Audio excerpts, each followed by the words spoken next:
بسم اللہ الرحمن الرحیم نحمدہ و نصلی علی رسولہ الکریم اما بعد فاعوذ باللہ من الشیطان الرجیم۔ ناظرین، آپ کا میزبان محمد احمد ساجد پروگرام برکت رمضان میں حاضر خدمت ہے، سلام قبول کیجیے گا۔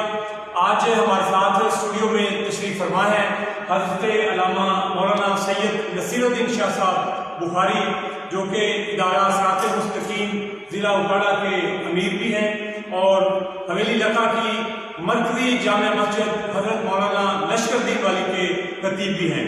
ان کے ساتھ تشریف فرما ہے حاج محمد حسن دردی صاحب، جو کہ نائب صدر ہیں مرکزی جماعت اہل سنت کے، اور ساتھ تشریف فرما ہے ثنا خان مصطفیٰ جناب محمد عبداللہ صاحب، جو کہ جامعہ غلامان رسول اکاڑہ سے تشریف لائے ہیں، اور تشریف فرما ہے جناب احمد خان صاحب، جو کہ مرکزی دارالعلوم غوثیہ سے ان کا تعلق ہے، اور تشریف رکھتے ہیں جناب محمد طیب حسن قادری صاحب، جو کہ صدر ہیں بزم عاشقان رسول میلاد کمیٹی شکور آباد کے، اور ہمارے علاقہ کے خوبصورت ثنا خان مصطفیٰ ہیں، اور ساتھ تشریف رکھتے ہیں ہمارے آنریبل گیسٹ رائے محمد اکرم صاحب، جو کہ ہمارے شہر کی معروف سماجی شخصیت ہے۔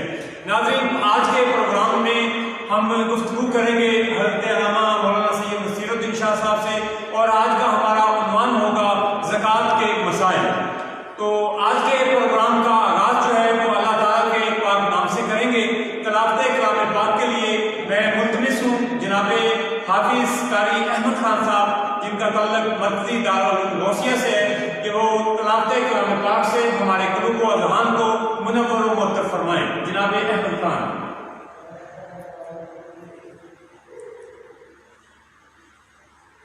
أعوذ بالله من الشيطان الرجيم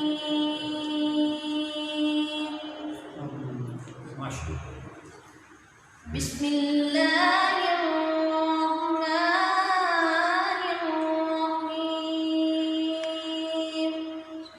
الرحيم إنا أعطيناك الكوثر فصل لربك وانحر إن شانئك هو الأبتر آمنت بالله صدق الله العظيم۔ ماشاء اللہ۔ خدا کا ذکر کرے اور ذکر مصطفیٰ نہ کرے، خدا کا ذکر کرے اور ذکر مصطفیٰ نہ کرے، ہمارے منہ میں ہو ایسی زبان خدا نہ کرے۔ تو بہادر سرور کونین گلہائے عقیدت پیش کرنے کے لیے ملتمس ہوں جناب محمد طیب حسن قادری صاحب سے۔ اللہم صلی علی سیدنا و مولانا محمد، اللہم صلی علی سیدنا و مولانا محمد وعلى آلہ وصحبہ وبارک وسلم۔ پروفیسر اختر نیازی صاحب کا کلام جی ہمارے ملک کی بہت بڑی پہچان تھی، پیش کرتا ہوں۔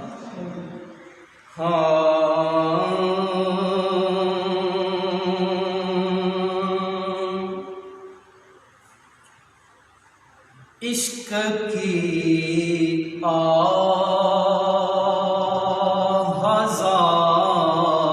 ہزاریاں نہ گئیں،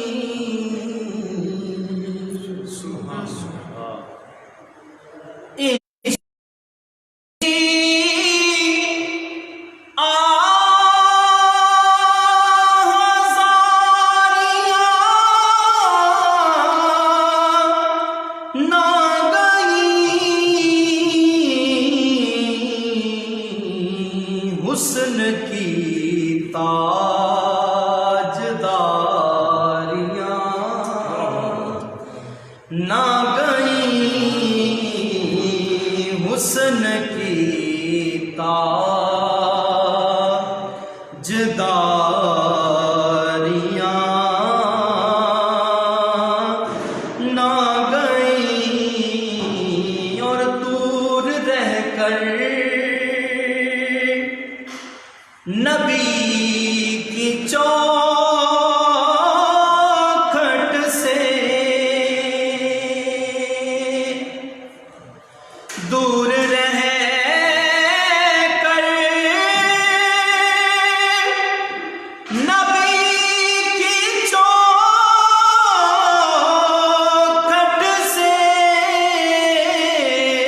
نہ گئی عشق کی آہ زاریاں نہ گئی. اور قابل غور شعر ہے. ہوں لحد میں منتظر ان کا، ہوں لحد میں بھی منتظر ان کا، مر کے بھی انتظاریاں نہ گئی، مر کے بھی انتظاریاں نہ گئی. یہ آرزو نہیں کہ دعائیں ہزار پڑھ کر نبی کی نعت لحد میں اتار دو، مر کے بھی انتظاریاں نہ گئی. اور جب پکارا مدد کو آ ہی گئے، کریم آقا لجبال اکرم. جب پکارا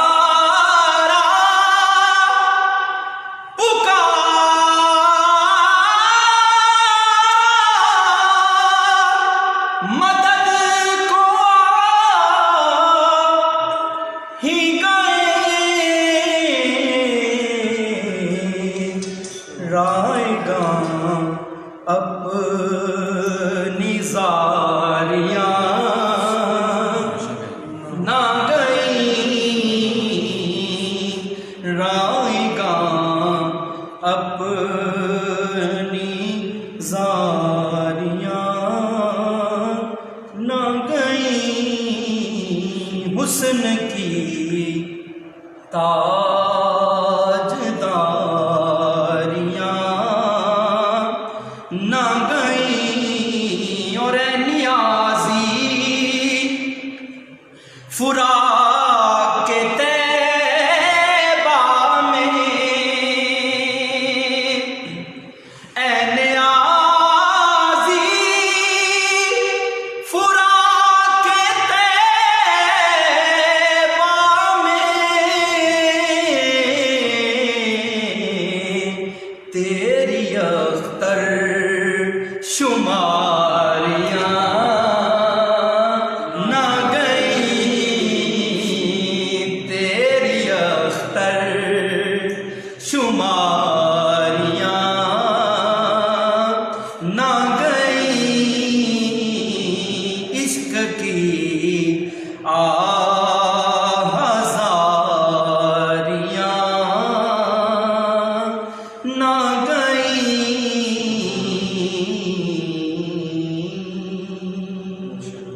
ماشاءاللہ ماشاءاللہ، بہت خوبصورت کلام پیش کر رہے تھے. ناظرین، ہمیں ہمارے جو سوشل میڈیا کے ہمارے احباب ہیں، جن میں ڈاکٹر محمد اظہر حمید صاحب، جناب طاہر نبی صاحب، جناب چودھری ظفر جاوید صاحب، محمد احمد صاحب، جناب سید اسرار شاہ بخاری صاحب، محسن بختیار صاحب، عثمان غنی صاحب نے ہمیں جوائن کیا ہوا ہے، اور ہمارے اسٹوڈیو میں تشریف لائے جناب ملک سائم صاحب، ان کو بھی میں خوش آمدید کہتا ہوں. ناظرین، زکوٰۃ کے بارے میں اللہ تعالیٰ نے زکوٰۃ جو ہے وہ ہم پر فرض کر رکھی ہے، اور حکم ہے کہ زکوٰۃ جو ہے جن پر فرض ہے وہ احباب جو ہے لازمی طور پر ادا کریں. تو اسلام نے غرباء اور ضرورت مندوں کی مدد کے لیے اخلاق اور قانون دونوں سے کام لیتے ہوئے زکوٰۃ کی صورت میں نقدی اور عشر کی صورت سے زمین سے پیدا ہونے والی اجناس جو ہے وہ لے کر جو ہے جو شرح متعین کی گئی ہے اسلامی، اس کے مطابق جو ہے صاحب سربت سے لے کر غرباء میں جو ہے وہ ضرورت مندوں میں تقسیم کی جائے تاکہ ان کی کفالت کا جو ہے وہ بندوبست ہو سکے۔ اور یہ کام جو ہے کسی بھی اسلامی فلاحی حکومت کے فرائض میں شامل کر دیا گیا ہے، اور حکم ہے کہ زکوٰۃ جو ہے امیروں سے لی جائے اور غریبوں پر لوٹا دی جائے۔ اسی سلسلہ میں ہم گفتگو کریں گے حضرت علامہ سید نصیر الدین شاہ صاحب بخاری سے۔ شاہ صاحب پروگرام میں آپ کو خوش آمدید کہتا ہوں، ویلکم کہتا ہوں۔ اچھا شاہ صاحب بتائیے گا کہ زکوٰۃ جو ہے کن لوگوں پر فرض ہے، اس کے مصارف کیا ہے، اور یہ کن مقدار پر جو ہے وہ خرچ کی جا سکتی ہے؟ ہمارے ناظرین کو آگاہ فرمائیں۔ بسم اللہ الرحمن الرحیم، والصلاۃ والسلام علی رسول اللہ، والصلاۃ والسلام علی رسول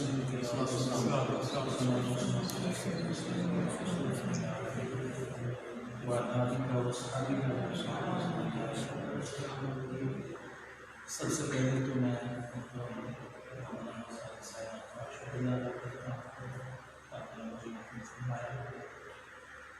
دیکھیے زکوٰۃ جو ہے یہ اللہ رب العزت کی طرف سے حکم ہے، اور اس کے مسائل سمجھنے سے پہلے جو ہے اس کی وجوہات اور فضیلت کو سمجھنا یہ بہت ضروری ہے۔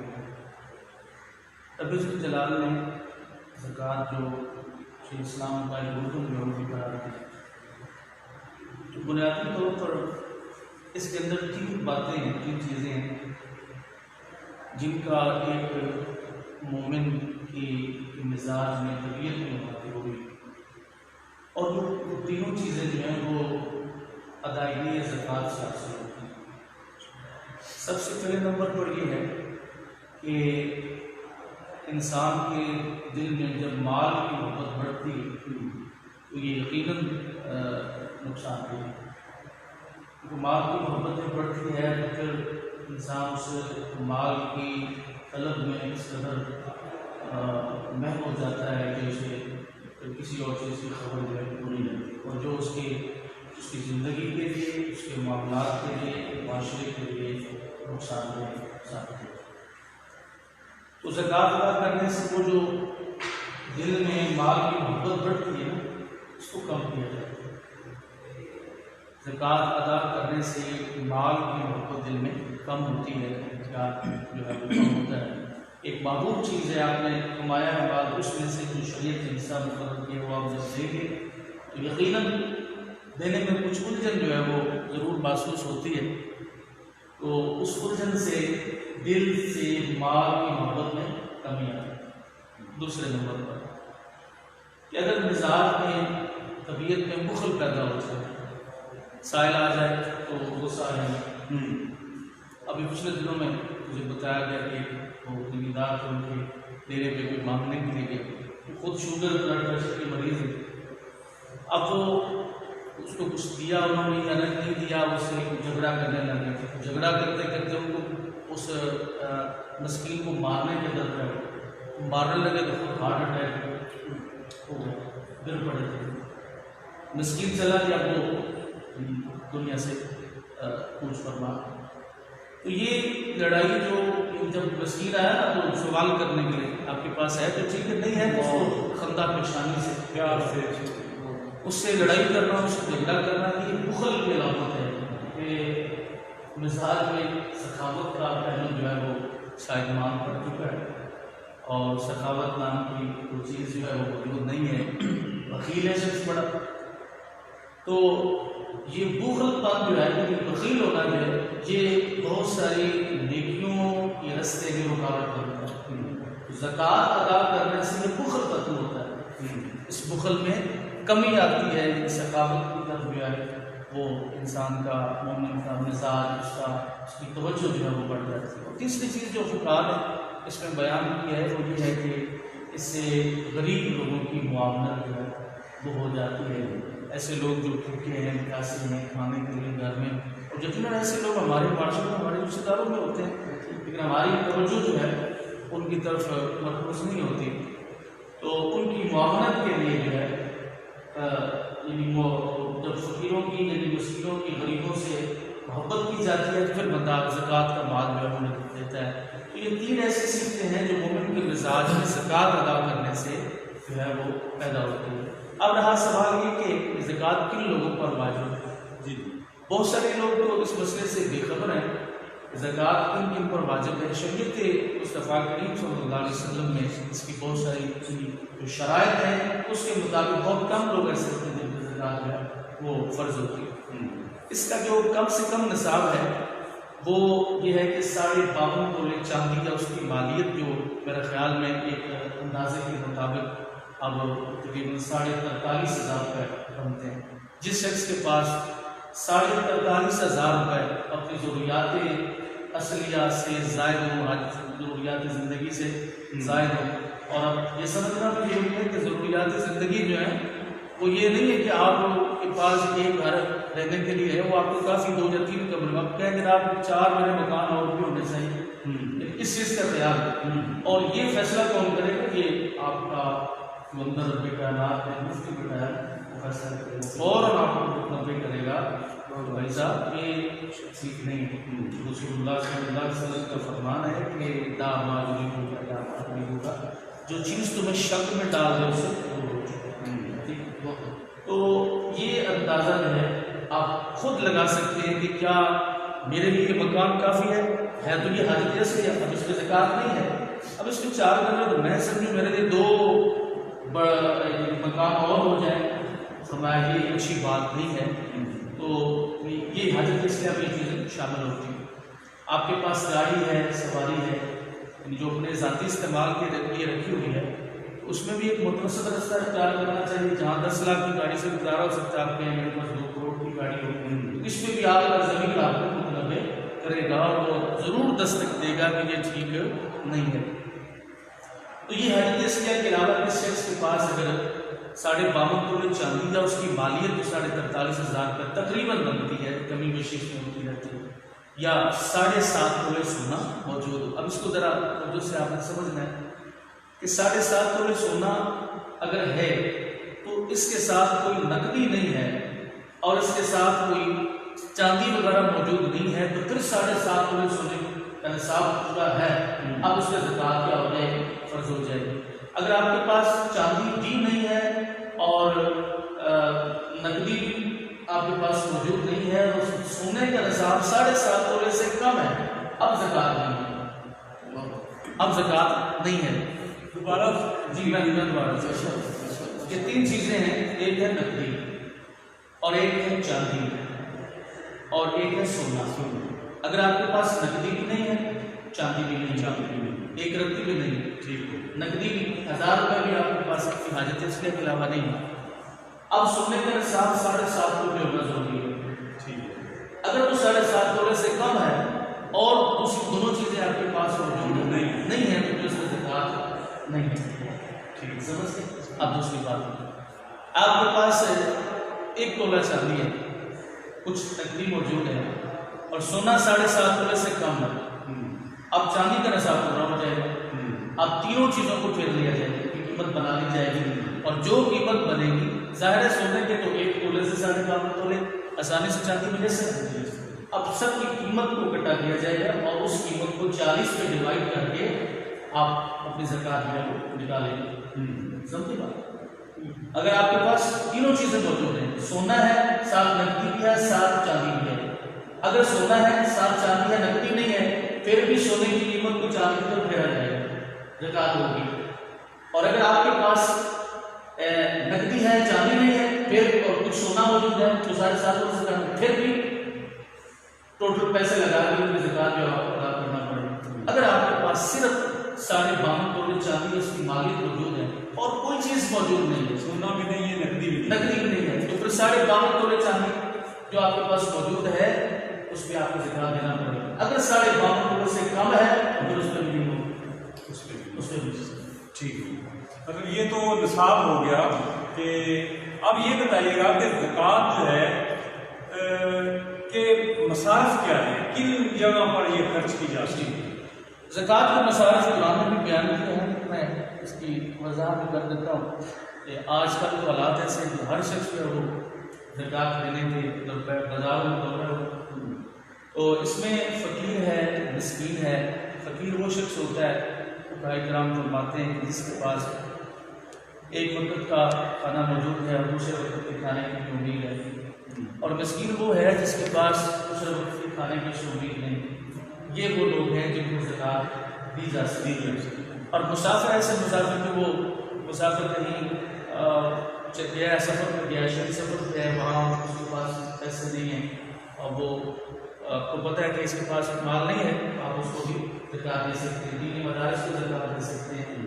اب کچھ رشتے ایسے ہیں، یہ جو عام سوال ہے کہ ان کو آپ دے سکتے ہیں کہ نہیں دے سکتے، اس کے لیے میں جو فقہائے کرام نے ایک قانون وضع کیا ہے اور بڑا آسان سا، اگر آپ اس کو سمجھ لیں تو آپ کو یہ حساب کتاب کرنے سے کوئی ضرورت نہیں ہے۔ ایک ہے فروعی رشتے اور ایک ہے اصولی رشتے۔ اصول اور فروع، اصول جمع ہے اصل کی اور فروع جمع ہے فرع کی۔ فرع کا مطلب ہوتا ہے شاخ، ٹھیک ہے؟ تو اصل جمع ہے واحد ہے اصول کی، اصل کی جمع بنی اصول۔ آپ کے اصولی رشتے وہ ہیں کہ جن سے آپ آئے ہیں، یعنی کسی بھی شخص کے اصل اس کی ماں ہے، اس کا باپ ہے، اس کا دادا ہے، اس کا پردادا ہے، ماں ہے، نانی ہے، پردانی ہے۔ یہ کون سے رشتے ہو گئے؟ یہ اصولی رشتے، ٹھیک ہے۔ اب فروعی رشتے وہ جن سے آپ ہیں وہ ہیں اصولی رشتے، اور جو آپ سے ہیں، جو آپ سے ہیں وہ ہیں فروعی رشتے۔ فرع یعنی آپ کی شاخیں، آپ کی شاخوں میں کون ہے؟ آپ کا بیٹا ہے، آپ کی بیٹی ہے، آپ کا پوتا ہے، آپ کی پوتی ہے، آپ کا نواسا ہے، آپ کی نواسی ہے۔ بیوی بھی آ گئی سی نہیں، میں عرض کر رہا ہوں آپ غور فرمائیں، بیوی تو فروع میں نہ فروع میں شامل، نہ اصول میں شامل نہیں، کسی اور کیٹیگری، یعنی جو آپ کے جسم سے ہیں، جو آپ کے جسم سے ہیں، جو آپ کے بلڈ سے، جن سے بلڈ ریلیشن ہے آپ کا، جو آپ کے خون سے آگے بڑھے ہیں جسمانی طور پر۔ روحانی طور پہ، روحانی طور پہ تو سب کو بندہ ایک بڑی عمر کا شخص جو ہے وہ دوسرے چھوٹی عمر کے بیٹا کیا ہے، روحانی طور پہ، لیکن جسمانی طور پہ آپ کا بیٹا، آپ کی بیٹی، آپ کا پوتا، آپ کی پوتی، آپ کا نواسا، آپ کی نواسی، یہ آپ کی شاخیں ہیں۔ ان اصول اور فروع کو آپ زکوٰۃ نہیں دے سکتے۔ اس کے علاوہ جتنے بھی رشتے ہیں سب کو زکوٰۃ دی جا سکتی ہے۔ جتنے بھی رشتے ہیں آپ کو زکوٰۃ ہے وہ دے سکتے ہیں، ٹھیک ہے۔ بیوی جو ہے یہ چونکہ خامن جو ہے اس کے نکاح میں موجود ہوتی ہے، خامن بیوی کو زکوٰۃ نہیں دے سکتا۔ بیوی کے علاوہ جتنے بھی رشتے ہیں اصول اور فروع کے علاوہ، بیوی کے علاوہ، اصول اور فروع کے علاوہ، آپ ان سب کو زکوٰۃ میں دے سکتے ہیں، لیکن اصول اور فروع کو زکوٰۃ نہیں دے سکتے۔ اس کے ساتھ ساتھ سادات نظام جو ہیں ان کو زکوٰۃ نہیں دی جا سکتی۔ اکثر وہ کوئی ایسی بات ہو جائے تو وہ کہتے ہیں کہ ہمارے ساتھ یہ زیادتی جاتی نہیں ہے، زکوٰۃ مال کی میل ہوتی ہے، اور رب کائنات نے فطرت رسول کو، اولاد رسول کو اس میل سے محفوظ رکھا ہے۔ سادات کے لیے ہدیہ پیش کیا جاتا ہے۔ اس کا یہ مطلب نہیں کہ آپ سادات کو زکوٰۃ نہیں دیتے تو آپ ان کو ہدیہ بھی نہ دیں، ان کے لیے یہ ہے کہ آپ ان کو ہدیہ دیں، ان کو ہدیہ پیش کریں۔ جس طرح اس کا علماء کرام نے ایک طریقہ جو بیان فرمایا ہے کہ اگر کسی مستحق کو آپ نے زکوٰۃ دے دی ہے، اب آپ چاہتے ہیں کہ سادات نظام تشریف فرمائے، ان کو بھی اپنی خدمت کرنی ہے، اب جس مستحق کو آپ نے دی ہے آپ الا کر سکتے ہیں، اس مستحق سے کہیں، وہ اپنی طرف سے کہے حضور کہ مجھے مل گئے اور اب میں آپ کو آگے ہدیہ پیش کر رہا ہوں، اس صورت میں جیسے ڈائریکٹ زکوٰۃ نہیں دی جا سکتی۔ اس لیے اس کی تعریف یہ ہے تملیک المال بغیر عوض، بغیر عوض سے کسی کو مالک بنانا، اور یہ مال جو ہے یہ ہوتا ہے مال کی میل ہوتی ہے، ڈائریکٹ سادات نظام کو آپ نہیں دے سکتے۔ اس کے ساتھ ساتھ آپ دینی مدارس جو ہیں ان کو زکوٰۃ جو ہے وہ دے سکتے ہیں، جہاں پہ طلباء کی تعلیم و تربیت کا سلسلہ جو ہے وہ جاری ہوتا ہے، اور جہاں جو ہے وہ بڑی فیسیں وغیرہ نہیں لی جاتی، جہاں لوگوں کے معاونت سے نظام چلتا ہے۔ لیکن میری نظر میں سب سے زیادہ وہ رشتے دار آپ کو مستحق ہیں جو سفید پوشی کی وجہ سے بولتے نہیں، سوال نہیں کرتے۔ اور وہ رشتے دار کون ہیں؟ ہر شخص کو اپنے رشتے داروں کی خبر ہوتی ہے، ہر آدمی کو اپنے رشتے داروں کی خبر ہوتی ہے. ویسے تو ہر آدمی دوڑا ہوا ہے. آج دیکھ لیں آپ باہر دیکھ لیں عشر لینے کے لیے نہ جانے کیسے کیسے لوگ حملہ کیے ہوئے ہیں, لائن لگی ہوتی ہے. اور اس انداز میں مانگتے ہیں کہ دینے والا عشر اور پھر اس سے یہ کہ اگر دینی مدارس کے لیے یہ بالخصوص علماء کی خدمت میں پیش کروں, دینی مدارس کے لیے اگر مانگنا ہے تو سوال کرنے کا انداز کچھ اس طرح ہونا چاہیے کہ جس سے آپ اس کو کہہ رہے ہیں اس کے دل میں اسلام کی نفرت نہ بیٹھے بلکہ اسلام کی محبت پیدا ہو. یہ انداز اختیار کرنا. اب ایک بوری اٹھا کے پہنچ گئے جناب, لوگ وہاں پہ کہتے ہیں کیا ابھی وہ مشین لگی ہوتی ہے اور لوگ پہنچ جاتے ہیں. اس سے پتہ ہے کیا ان لوگوں کی مائنڈ جو اسلام کی نفرت ان کے دلوں میں دماغ میں بڑھ جاتے ہیں. اس کا ایک اچھا طریقہ ہے وہ اختیار کرنا چاہیے. اگرچہ لوگ معاملت نہیں کرتے مدارس کے ساتھ جس طرح ہمیں کرنی چاہیے, لیکن لینے والوں کو بھی ایک اچھا انداز اختیار کرنا چاہیے جس سے اگلا بندہ جو ہے وہ متاثر نہ ہو, کیونکہ اس کے دل میں اسلام کی محبت نہیں, وہ یہ نہ سمجھے کہ دین والے فضول ہو گئے ہیں, یہ تو ایسے مانگنے والے ہوتے ہیں. یہ ایک کنسیپٹ کا اس کا مائنڈ یہ نہ بننا تھا. دینی مدارس کی سرکار جو ہے اس کے مستحق. بہت شکریہ شاہ صاحب. ہمارے ساتھ تشریف رکھتے ہیں سراخان مصطفیٰ جناب محمد عبداللہ صاحب, جامعہ غلامان رسول اکاڑا سے تشریف لائے ہوئے ہیں. تو میں ان سے ملتمس ہوں کہ آقا علیہ الصلوۃ والسلام کی بارگاہ میں جو ہے وہ ہدیہ عقیدت پیش کریں.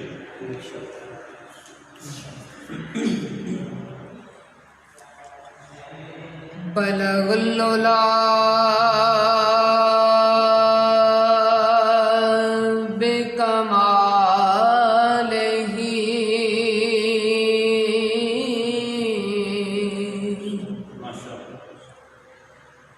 کشف الدجا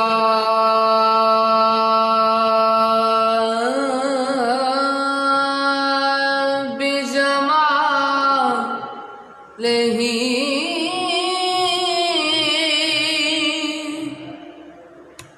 حسنت جمیع خصالہ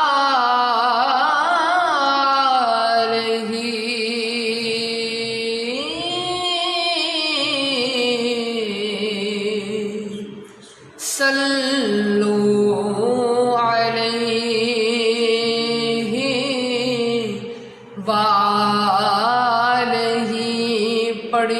صلو علیہ وآلہ صلو علیہ وآلہ.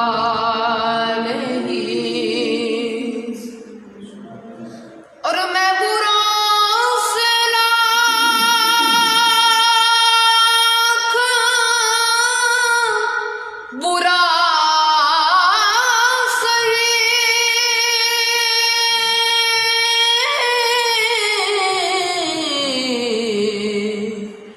مگر ان سے ہے میرا واسطہ,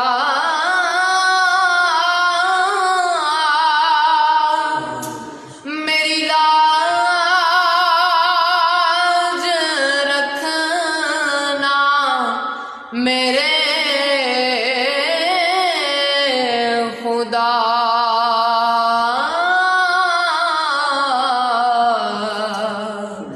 اور یہ تیرے حبیب کی بات ہے, پڑھیے صلو علیہ وآلہ صلو علیہ وآلہ صلو علیہ وآلہ.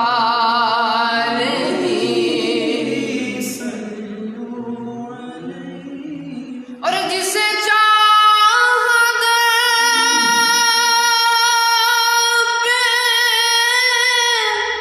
بلا لیا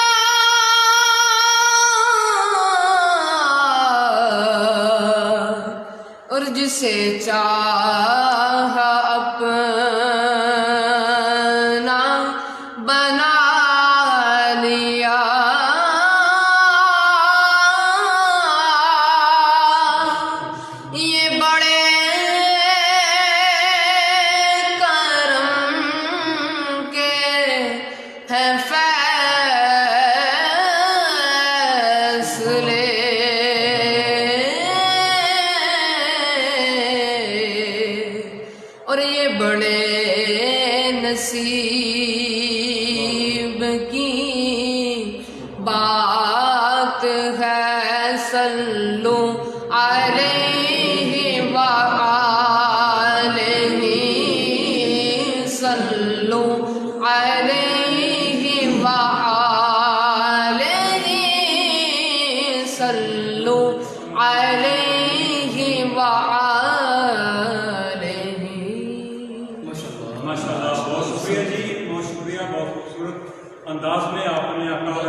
محبت کے پھول نچھاور کیے۔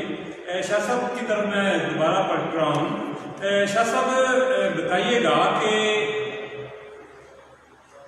زکوٰۃ جو ہے وہ گھر کا جو سربراہ ہوتا ہے اس کو ادا کرنا ہوتی ہے، لیکن اگر میاں اور بیوی مطلب خامن جو ہے وہ بھی کسی کمپنی کا ڈائریکٹر ہے اور بیوی جو ہے وہ بھی کہیں پہ آفیسر ہے، دونوں کی اپنی اپنی سیلریز ہیں، اپنے اپنے ان کے وسائل ہیں، سیلریز انہوں نے ان کی مال پانی جو ہے وہ سب اکٹھا ہو کے ایک جگہ پہ آ جاتا ہے، تو یہ بتائیے گا کہ زکوٰۃ جو ہے ان دونوں کو دینا پڑے گی یا اکیلے خامن کو اپنے حصے سے دینا پڑے گا؟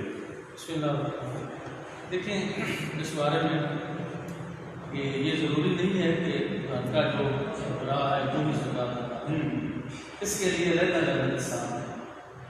ٹھیک ہے۔ مثلاً بیوی کے پاس سونا ہوتا ہے، اب وہ خامن سے کہتی ہے کہ اس کی زکوٰۃ جو ہے وہ دیجیے، خامن کہے کہ میرے پاس گنجائش نہیں ہے اس کی زکوٰۃ دینے کی، اب خامن گنہگار نہیں ہے، بیوی گنہگار ہے، تو اچھا بیوی کہ میرے پاس بھی پیسے نہیں تو اس سونے میں سے کچھ حصہ فروخت کر کے اس کی زکوٰۃ جو ہے بیوی کے ذمے ہوگی، اس کی پکڑ خامن کو نہیں ہوگی، بیوی کو اس کی نوعیت ہے۔ اسی طرح گھر میں جو بچے ہیں، بیٹے ہیں، بالغ ہیں، بڑے ہیں، مکلف ہیں، تو ان کے پاس کچھ نقدی یا اس طرح کی چیزیں جیسے آج کل حالات ہوتے ہیں کہ 80 سے لاکھ کا بچے کے پاس موبائل بھی ہوتا ہے، سب کچھ ہوتا ہے، اور زکوٰۃ کو پانے کے معاملے میں نوبائی کریں گے، یہ غلط بات ہے، یہ غلط بات ہے کہ یہ ابا نہیں کریں گے، آپ جو آپ کے پاس مال ہے یہ بھی تو ابا کا ہے، یہ بیچ کے آپ ابا کو دے سکتے ہیں، اس کے لیے علیحدہ نصاب ہے۔ بیٹوں کے پاس بیٹیوں کے پاس اتنی نقدی جو کم از کم اس کا میں نے آپ کو پہلے عرض کیا کہ 48,000 52 تولے چاندی کی مالیت موجود ہے، تو لڑکوں پر بھی زکوٰۃ واجب ہے، لڑکیوں پر بھی واجب ہے۔ یہ ضروری نہیں کہ گھر کے سربراہ ہے، گھر کے سربراہ پر وہ یا تو گھر کا سربراہ یہ کہے کہ آپ کی اتنی اتنی زکوٰۃ بنتی ہے، آپ مانگو میں ادا کر دوں گا، پھر یقین اللہ بات۔ باقی آپ کا مخلوق معاملہ جو آپ نے سوال کیا کہ دونوں ملازم کے دونوں کا پیسہ اب دیکھا جائے گا کہ دونوں کے پاس کتنا جمع ہے، اگر نصاب کو پہنچتا ہے تو دونوں اکٹھی اس کی زکوٰۃ دیں، اگر نصاب کو نہیں پہنچتا۔ بہت شکریہ ناظرین، ہمیں جوائن کیا ہوا ہے ساؤتھ افریقہ سے جناب چودھری سلیم نگر صاحب، اور دبئی سے ہمارے ساتھ ہیں جناب چودھری ضیاء مختار صاحب، اور ملوک ثناخان مصطفیٰ غلام فرید قادری صاحب جو ہے وہ بھی ہمارے ساتھ ہیں، رائے ظفر حیدر صاحب ہمارے ساتھ ہیں، رائے فرق بشیر سوجے کا جو کہ پاکستان رینجرز میں بطور DSR کام کر رہے ہیں، میرے کلاس کر رہے ہیں۔ رائے صاحب بہت شکریہ، آپ نے ہمیں جوائن کیا جناب، بہت شکریہ جناب رائے صاحب۔ ملک طاہر جنید صاحب ہمارے ساتھ ہیں، ان کو ہم ویلکم کرتے ہیں۔ اور ایک دوست نے دبئی سے شاہ صاحب کویشچن پوچھا ہے آپ سے، آپ کا خطاب جو ہے وہ سنتا رہتا ہے، بڑا فین ہے آپ کا، اور وہ کہہ رہے ہیں کہ قرآن پاک میں 14 سجدے ہیں، تو ان سجدوں کی ادائیگی کا کیا طریقہ کار ہے؟ نماز تراویح میں قرآن سنتے ہیں تو سجدے آتے ہیں تو بعض کا پتہ چل جاتا ہے، بعض کا پتہ نہیں چلتا، تو مطلب ہے علیحدگی میں اگر بندہ تنہا ہو تو کیسے اس کا طریقہ کار پلیز؟ اس کے بارے میں یہ ہے کہ اگر آپ نے سجدہ تلاوت جو ہے وہ کیا ہے، تلاوت والی آیت جو ہے سجدے والی وہ پڑھی ہے، تو اس میں آپ فوراً سجدہ جو ہے وہ کر سکتے ہیں، اور اس سجدے میں سبحان ربی الاعلیٰ کہنا ضروری نہیں ہے، صرف مطلق سجدہ جو ہے ایک سجدے کا حکم ہے، اور اگر کسی وجہ سے آپ کو یاد نہیں رہا یا اس وقت آپ نہیں کر سکے تو پھر بعد میں بھی سجدے کیے جا سکتے ہیں۔ تو کیا یہ 14 سجدے اکٹھے بھی کیے جا سکتے ہیں؟ اکٹھے بھی کیا جا سکتے ہیں، ایک بھی کیا جا سکتا ہے، بارش کی بھی جا سکتی ہے کہ ایک مجلس میں آپ نے قرآن سنا، اس کو 14 سجدے سن لیے، سارا قرآن اللہ کرے اب تو ایسے حالات ہی نہیں، نہ ہی لوگ قرآن کی تلاوت کو ویسے مطلب ہے قرآن شریف مسجدوں میں جائے تو انہیں قرآن شریف کرتا ہے، اگر ایک مجلس میں آپ نے 4 سجدے سنے ہیں یا آیات سنی ہیں تو ایک سجدہ کرنے سے ہی آپ کا وہ فرض حکم جو ہے وہ ادا ہوتا ہے۔ اچھا حضور یہ بتائیے گا کہ قرآن پاک میں کوئی 82 کے قریب احکامات ہیں زکوٰۃ کی، نماز کی، ادائیگی کی، نماز کے تو زیادہ ہیں، تو بہت سارے لوگ جو ہیں وہ زکوٰۃ دینے سے جو ہے وہ اوائڈ کرتے ہیں، اپنے مال کو جو ہے نا وہ جمع کر کے رکھتے ہیں، اور حرص اور حوث جو ہے وہ زیادہ ان کی بڑھتی جا رہی ہوتی ہے۔ تو جو لوگ اللہ کے ان احکامات کی جو ہے وہ نفی کرتے ہیں ان کے لیے کیا ہوگا؟ دیکھیے حدیث پاک میں آتا ہے رسول اللہ صلی اللہ علیہ وسلم کے پاس کہ ہمارے پاس تمہارے 3 مال ہیں، ایک وہ جو تم نے کھا لیا اور اس کو فضلہ بنا ختم، ایک وہ جو تم نے پہن لیا وہ تمہارا مال وہ سیدھا ہو گیا، اور ایک وہ جو تم نے آگے بھیجا ہے بیچے۔ ٹھیک، اس کے علاوہ کوئی مال نہیں۔ یہ خدا میں نے اس بات کا اشارہ آپ کو کر دیا ہے کہ جب مال کی محبت دل میں بڑھتی ہے تو زکوٰۃ اس محبت مال کی محبت کو ختم کرتی ہے۔ تو جو لوگ اسے اعراض کرتے ہیں، اوائڈ کرنے کی کوشش کرتے ہیں، ان کے دل میں مال کی محبت اس قدر بڑھ چکی ہے کہ وہ اب مال ہی مال ہونا چاہیے، ان کی ضرورت سے زیادہ۔ ایک آدمی کو روزانہ 10,000 روپے کی ضرورت ہے، اس سے اس کا نظام، اس کی ہر خواہش پوری ضرورت ہے، لیکن اب محبت کی وجہ سے زکوٰۃ کی ادائیگی ادا نہ کرنے کی وجہ سے اب اس میں صبر نہیں رہا، اس میں صبر نہیں رہا، مال کی محبت اتنی بڑھ گئی، اتنی بڑھ گئی کہ اب اسے زکوٰۃ کا نام ہی لیتے اسے بلڈ پریشر اپ ہو جاتا ہے۔ یہ ہمارے علاقے کے کچھ سیاستدان کی سے بڑی پتہ چلا، مجھے بتایا کہ میں نے عشر کا بیان سنا کہ اب یہ حالات ہیں کہ کہیں کوئی عشر زکوٰۃ کے متعلق بیان بھی کریں، حضرات یہ سمجھتے شاید یہ اپنے ادارے میں سے ہمارا ذہن بنا ہے، یعنی اس قدر اس حکم کو لوگ معیوب نظروں سے دیکھتے ہیں۔ زکوٰۃ حکم وہ تو زکوٰۃ ادا کرنے ان کے والد گرامی نے کہا یہ تم کن چکروں میں پڑ گئے۔ اب بات یہ ہے کہ چونکہ ساری زندگی کس طرح انسان نے گزری ہے مال کی محبت میں، تو زکوٰۃ مال کی محبت کو کم کرتی ہے، لیکن ان کے دل میں مال کی محبت زیادہ ادا نہیں کرتی۔ اور ویسے اس کے بارے میں بچتے تو بہت ساری ہیں، نبی کے صلی اللہ علیہ وسلم نے فرمایا کہ یہ مال جس کی تم زکوٰۃ نہیں دیتے ہوئے کل قیامت والے سانپ کی صورت میں تمہارے سے وصولت کیا جاتا ہے، آنا مال کا آنا کنزو کا، میں تمہارا وہ مال جسے چھپا چھپا کے تجوریوں میں رکھتے تھے، میں تمہارا وہ خزانہ ہوں جسے تم نے چھپایا تھا۔ یہ سزا جو ہے وہ قیامت والے شخص کو ملے اللہ رب العزت کی طرف سے۔ شاہ صاحب ہمارے ساتھ بہت سارے ہمارے دوست جو ہیں وہ ذمہ دارہ کے ساتھ اٹیچ ہیں، وہ آپ کی بات کو جو ہے وہ لائیو اور دیکھ بھی رہے ہیں، آپ کو واچ کر رہے ہیں۔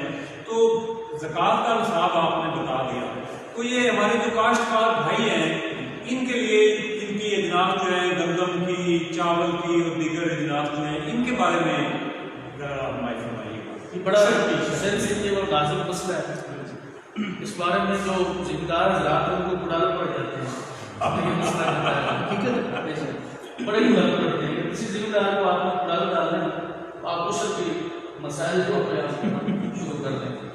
اس میں 2 قسم کی زمینیں ہوتی ہیں، ایک زمین وہ جس کو ہم خود سیراب کرتے ہیں نہری پانی سے، جس کا معاملہ جو کیا جاتا ہے تو رائے صاحب سمجھتے ہیں جو معاملہ دیا جاتا ہے وہ ایک عوض ہوتا ہے اس پانی کا، نہری پانی کا، اور دوسرا جس کو راہٹ کے ساتھ کنویں کے ساتھ وہ چلا کے پیر وغیرہ اس کو ہم سیراب کرتے ہیں۔ پرانے دور میں ٹیوب ویل ہو گئے، موجودہ دور میں دوسرے ڈیزل انجنز ہو گئے جن سے زمینیں سیراب کی جاتی ہیں۔ تو ان زمینوں پہ نصف عشر ہے، نصف عشر یہ ہے، میں اس کو وضاحت کرتا ہوں کہ اگر 100 من آپ کی پیداوار ہے تو اس میں 100 من پیداوار ہے تو 5 من، ہر 20 من کے بعد 1 من جو ہے تو اللہ رب العزت کی رابط دینا پڑے گا، 100 من 5 من۔ اور وہ زمینیں جو بارانی جو آسمانی پانی سے سیراب ہوتی ہیں، جس طرح یہ ایڈ سے آگے چلے جائیں یا جو بارانی علاقے ہوتے ہیں ان میں عشر ہے، 10 من حصہ ہے۔ اگر 100 من پیداوار ہوئی 10 من آپ کو اللہ تعالیٰ کی بارگاہ میں دینے پڑیں گے۔ اور میں یہ سمجھتا ہوں کہ اگر ہمارے اس تحصیل دیوال پر نہیں بلکہ شہر دلی لگا کے گرد و نواح کے اگر ذمہ دار حضرات باقاعدگی سے عشر ادا کریں تو آپ پورے علاقے میں کوئی غریب نہ رہے. بالکل عشر زمیندار بھی دیتے بالکل نہیں دیتے. زمینداروں کو نام لے لیتے عشر کا تو جناب باتیں شروع ہو جاتی ہیں. یہ تو خبر میں اور اشر میں اس بات کو پتہ چلے گا. پچھلے سال کی بات ہے, ایک بھائی مجھے یہ کسی کمپنی میں وہ اپنا یہ میڈیسن کی کمپنی میں ذرائع بھیجا تھی. وہ کہہ رہے تھے کہ تحصیل کے بعد ہوگا جو عشر ہے وہ 8 ارب روپے بنتا ہے صرف مکی کی فصل کا. کون دیتے ہیں یہ آپ سمجھتے ہیں. ہمارے علاقے میں بہت کم زمیندار ہیں, بہت کم زمیندار, لیکن جو دے رہے ہیں وہ اللہ رب العزت کی نعمتوں سے, اللہ کی رحمتوں سے, رب کائنات کی نگاہ ان کے چہرے پر ہے. اس لیے یہ عشر ایک ایسی چیز ہے کہ اگر زمیندار دینا شروع کر دے تو آپ کے پورے علاقے میں کوئی غریب نہیں بچے گا. غریب نہیں بچے گی تو زمیندار کیسے چلے گا؟ سمجھتے ہیں. اس وجہ سے عشر جو ہے زکوٰۃ میں کبھی شہروں میں ماحول ہے لوگوں کا زکوٰۃ دینے کا, لیکن زمینداروں کا یہ ماحول نہیں. اللہ کرے ہمارے علاقے کے بلکہ پوری دنیا کے جو مسلمان زمیندار ہیں وہ یہ عشر دینے لگ جائیں تاکہ غربت ہمارے معاشرے سے ختم ہو جائے. وہ لوگ جو سسکتے ہیں بلکتے ہیں ان کی بھوک اور ان کی پیاس جو ہے دور ہو جائے. اللہ انہیں بھی یہ پتہ. ناظرین, پروگرام برکت رمضان جاری و ساری ہے. اس دوران ہمیں سعودی عربیہ سے جوائن کیا ہے ہمارے بہت ہی پیارے ساتھی, بہت ہی پیارے بھائی الحاج فاروق احمد چودھری صاحب نے. میں چودھری صاحب کو پروگرام میں ویلکم کرتا ہوں, خوش آمدید کہتا ہوں. اور چودھری صاحب کا سلام جو ہے وہ شاہ صاحب کی بارگاہ میں جی پیش کیا جا رہا ہے. صاحب سلام پیش کر رہے ہیں جی چودھری فاروق احمد صاحب. چودھری صاحب آپ کی محبتیں جو ہیں وہ ہمارے ساتھ رہتی ہیں, آپ بہت یاد آتے ہیں. آپ کی مہربانیوں کا, محبتوں کا بہت شکریہ. اور مہمانوں کی آپ نے تعریف کی ہے, مجھے بھی آپ شاباش کر رہے ہیں جناب. اللہ تعالیٰ آپ کو سلامت رکھے اور دعاؤں میں یاد رکھیے گا جناب. شاہ صاحب, جوانی کے زمانے میں آپ بہت خوبصورت ثنا خوانی بھی کرتے تھے. مجھے یاد ہے کہ ہم نے برم فروغ اخوت کے زیر اہتمام 1998 میں پہلا مقابلہ حسن قرات کرایا تھا, اور اس میں آپ نے بطور پارٹیسپینٹ شمولیت فرمائی تھی. تو میں آپ سے ریکویسٹ کروں گا کہ آقا علیہ الصلوۃ والسلام کی بارگاہ میں جو ہے وہ گلہائے عقیدت جو ہے وہ پیش کر دیجیے.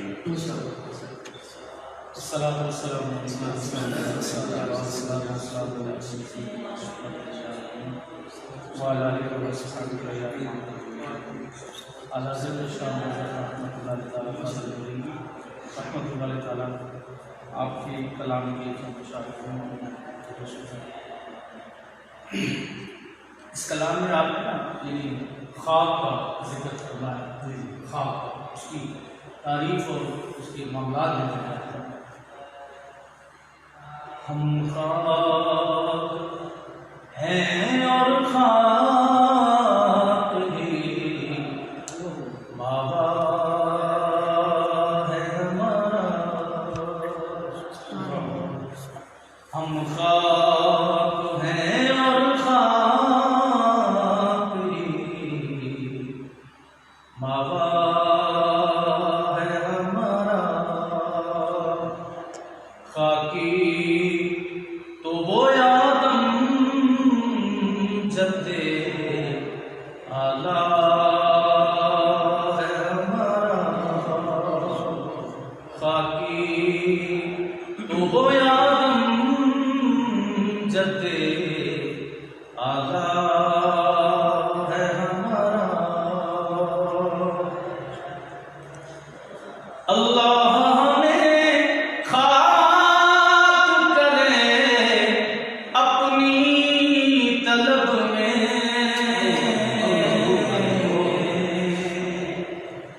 اللہ ہمیں خاک کرے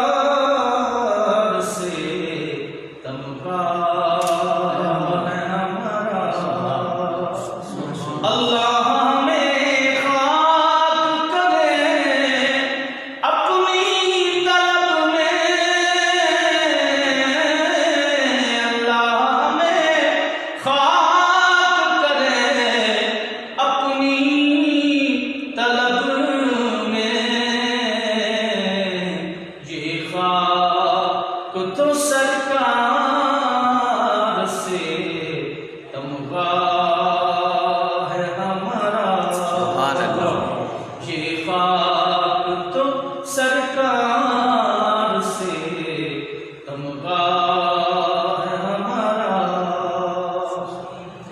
اس نے تو لقب خاک شہر شاہ سے ہے پایا،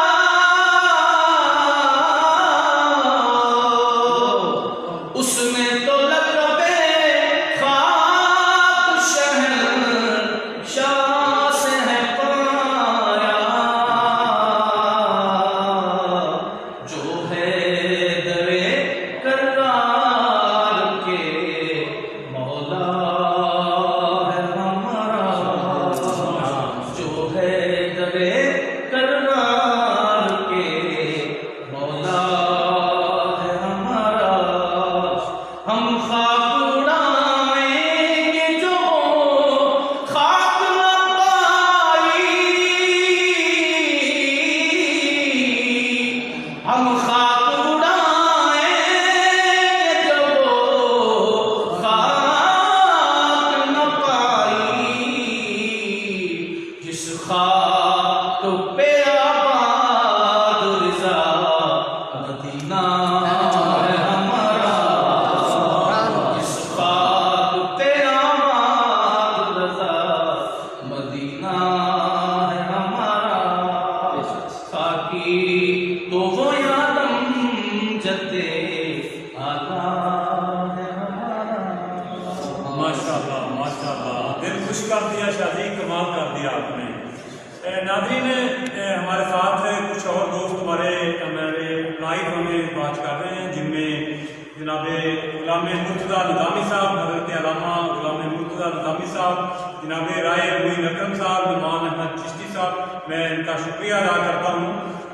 بہت شکریہ فاروق صاحب، بہت شکریہ۔ بس یہ آپ کی دعاؤں کا صلہ ہے جناب کہ یہ سلسلہ جو ہے وہ شروع کیا ہوا ہے، اور اب ہمارے اس پروگرام کے ساتھ ساتھ شہر کے اور بھی 3-4 دوستوں کو شوق ہوا ہے اور فروغ عشق مصطفیٰ کے لیے جو ہے وہ کام کر رہے ہیں۔ شاہ صاحب، پروگرام جو ہے ہمارا بالکل اینڈ پہ پہنچ رہا ہے، پروگرام کو ہم نے ختم بھی کرنا ہے، تو 1-2 منٹ میں آپ نے جواب دینے ہیں۔ یہ چھوٹے چھوٹے 2-3 کویشچن ہیں۔ ایک تو یہ کہ بعض لوگ جو ہیں ایک سال پر جو ہے وہ پلاٹ خرید لیتے ہیں، کمرشل پلاٹ کے ان سے منافع لے کر جو ہے ان کو سیل کر دیا جائے گا۔ بعض لوگ ایسے ہوتے ہیں کہ انہوں نے پلاٹ لے کے وہ چھوڑ دیتے ہیں کہ جب کبھی ہماری استطاعت ہوئی ہم اس کی مکان کی جو ہے وہ تعمیر کر لیں گے، اور کچھ لوگ جو ہے وہ کمیٹیاں ڈال دیتے ہیں اور ان کو 12 ماہ کی کمیٹی ہوتی ہے، وہ 8 ماہ بعد میں نکل آئی یا 7 بعد نکل آئی، تو کیا یہ بھی ایک بچت کی صورت ہوتی ہے، مطلب بچت کی شکل میں آ رہی ہوتی ہے، تو کیا ان لوگوں میں بھی زکوٰۃ جو ہے وہ فرق ہے؟ دیکھیں کہ یہ تفصیل طلب مسائل ہیں۔ ایک تو کمیٹی کا آپ نے پوچھا، اور کمیٹی جو ہے اس کے بارے میں صورتحال ہے کہ وہ پیسہ جو آپ کو اس کے متعلق یقین ہے کہ یہ مجھے مل جائے گا، ٹھیک ہے، اس پہ حوالے اور سال گزر چکا ہے، وہ چاہے کمیٹی کی صورت میں ہے چاہے کسی اور صورت میں، وہ اس کی زکوٰۃ آپ کو دینا پڑے گا۔ دوسرے نمبر پر آپ نے پوچھا قسطوں کے جو پلاٹس ہیں، تو قسطوں کے جو پلاٹس ہیں اگر تو آپ نے اس نیت سے آپ لے رہے پلاٹ لے رہے کہ میں اس پہ گھر جو ہے مجھے بنانا ہے، اپنے بیٹے کے لیے بنانا ہے یا بیٹی کو دینا ہے یا اپنے راشتے کے بنانا ہے، جو گھر بنانے کی نیت سے قسطوں پہ ہو چاہے گھر قسطوں پہ ہو اس پر زکوٰۃ نہیں ہے۔ اور اگر آپ نے تجارت کی نیت سے پلاٹ خریدا ہے کہ یہ جب اس کی قیمت بڑھ جائے گی تو میں اس کو فروخت کر کے مال جو ہے حاصل کروں گا، تو اس پہ اگر سال گزر چکا ہے تو شریعت کی طرف سے اس پہ زکوٰۃ جو ہے وہ موجود ہے۔ بہت شکریہ شاہ صاحب، ہمیں جوائن کیا ہے مرکزی جماعت اہل سنت والعلاقہ کے صدر الحاج محمد رفیق انجم توگیروی صاحب نے۔ صدر صاحب، آج آپ نے بہت لیٹ جوائن کیا ہے، آپ نے کال بھی کی ہیں، آج آپ ہمارے مہمان بھی تھے لیکن آپ نہیں پہنچ سکے ہیں، تو شاہ صاحب کو ویلکم کیا جا رہا ہے۔ تو ناظرین، پروگرام کا وقت جو ہے وہ اختتام کی طرف بڑھ رہا ہے۔ میں اپنے صنافان مصطفیٰ جناب محمد طیب حسن قادری صاحب سے گزارش کروں گا کہ کہ آقا علیہ السلام کی بارگاہ میں سلام کے 2 اشعار جو ہیں وہ پیش فرمائیں، اس کے بعد شاہ صاحب کی دعا ہو جائے گی اور پروگرام ہمارا ہے۔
جو بھی شامل جو ان کو ششکاوش کرنے کا سب کو شکر اور شکر کی بات کروں شکر قبولیت عطا فرما یا الہی ہمارے ملک پاکستان میں دیگر عالم اسلام میں کرونا جو وبا پھیلی ہوئی اپنے پیارے نبی صلی اللہ علیہ وسلم کی رحمت